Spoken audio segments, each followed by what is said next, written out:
There's a war of genocide that the ignorance of Europe and Asia is allowing them, for the sake of trying not to be faced with genetic annihilation, has allowed them to concoct ways of murdering us. I mean, we can go to the syphilis experiments at Tuskegee, or we can go to the AIDS in Africa. I mean, look at this thing in Africa.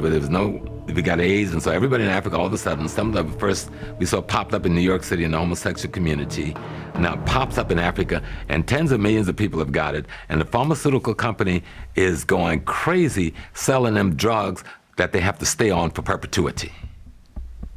Billions and billions, if not trillions of dollars, you are guaranteed, because all these Africans have to take this medicine for the rest of their life. Give me a break.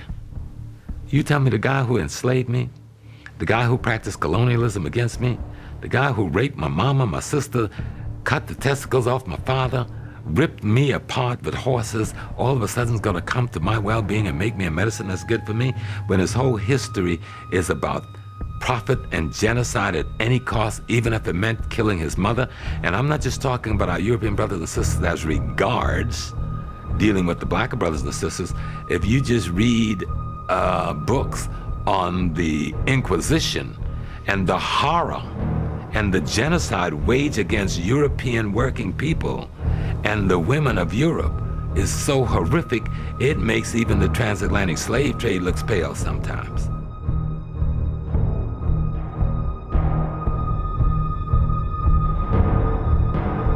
The whole AIDS hoax has been about us getting to take the medication. There's no HIV that creates AIDS. They found that the HIV is a very innocuous, very benign so-called virus and doesn't cause anything. What does cause AIDS is drugs, the taking of medications. And what created the AIDS condition in the homosexual community that came what is known as GRID, gay-related immunodeficiency, were these poppers, amyl nitrate and butyl nitrate, these things that were used for the heart to dilate the muscles. Well, the homosexual community, the one who created it into these little popping things, when you broke the seal, it made a pop, so they call them poppers. It was the inhalation of these things that began to bring down the so-called immune system of the homosexuals, and they began to have this immunodeficiency based upon overuse of this. Why did they use these poppers? Because when they used these poppers and they inhaled it, not only did they get the rush, but the anus began to dilate and relax. So the homosexuals were using this left and right. Thousands are being sold here in New York. And when they found that, they did not put in that poppers were the ones, and that drugs and these poisonous medications were creating the conditions called AIDS. They took the opportunity to ride the HIV/AIDS connection because they knew the money that would be made and that they could recruit people into believing that a heinous disease had attacked everybody. And where did it come from? Africa. It's always wise to study your enemy. If you're going to defeat someone, you must know their strengths and their weaknesses. People have been utilizing Africans to heal themselves for centuries. And people have been going to African shamans, African witch doctors to find cures for themselves, that Eastern medicine. So people have been going to African people to cure themselves for years. The doctor that's given credit for a lot of the internal examinations that women go through, those instruments were first tested on women who were enslaved. And I can only imagine, well, I can't even imagine. A woman could imagine, but the kind of pain that that woman was put through to test those particular iron, steel objects that would go up through their bodies.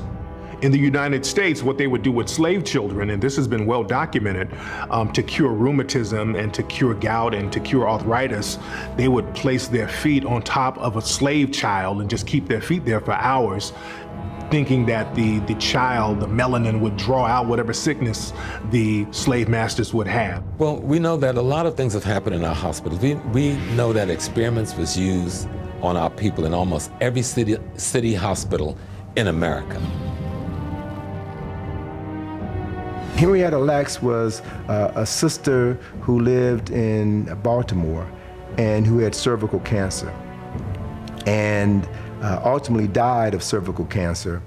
And the doctors harvested some of her cells, and what they discovered in performing tests on her cells were that her cells were immune to specific diseases, specific cancers. So there was a quality in her cells that was resistant to disease. And they began to develop a host of vaccines and treatment modalities using the cells of this black woman, and they never told her family that they had harvested her cells, that they had made millions of dollars, tens of millions of dollars. Henrietta Lacks' own DNA and her cells are all over the world right now because they were so prolific, they just kept on multiplying. That was an indication of the fact that as African peoples, we hold the genetics for eternal youth.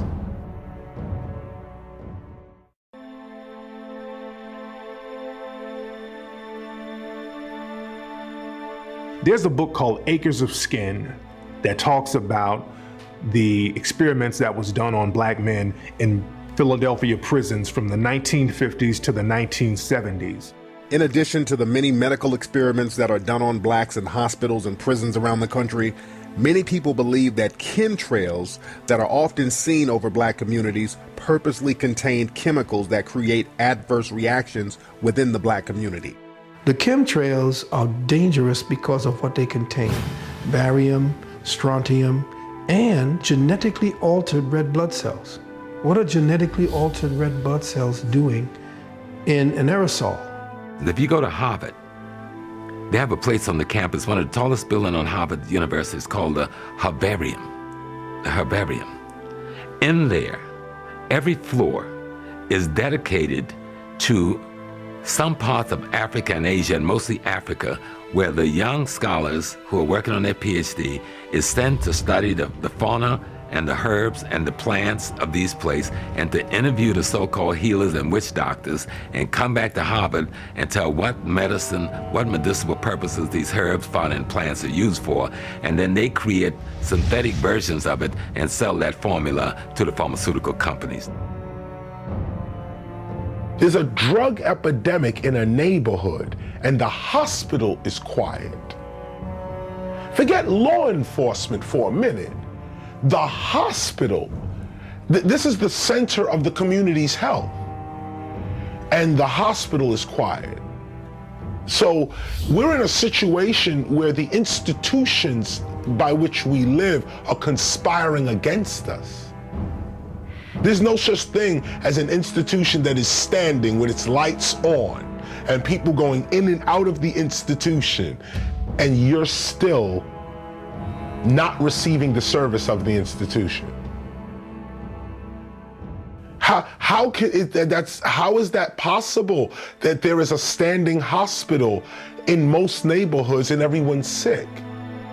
How is it possible that there is a police department in every neighborhood, several, and crime is still what it is? How is it possible that there is a public school and people are dumber? I argue conspiracy. The black community is really the only community that's really afraid of hospitals. If you go around the country and talk to different African American people, they have horror stories about certain hospitals within the neighborhoods. Out here in Los Angeles, you have a hospital called King Drew Medical Center. Well, it was closed down, but they had a hospital called the King Drew Medical Center. And if you ask any black person in Los Angeles, they say, well, that's Killer King Hospital. It was known for people going in there for minor ailments and not coming out. And there were all types of rumors about King Drew Medical Center. Some people said they were selling organs, they were killing black people, selling off their body parts.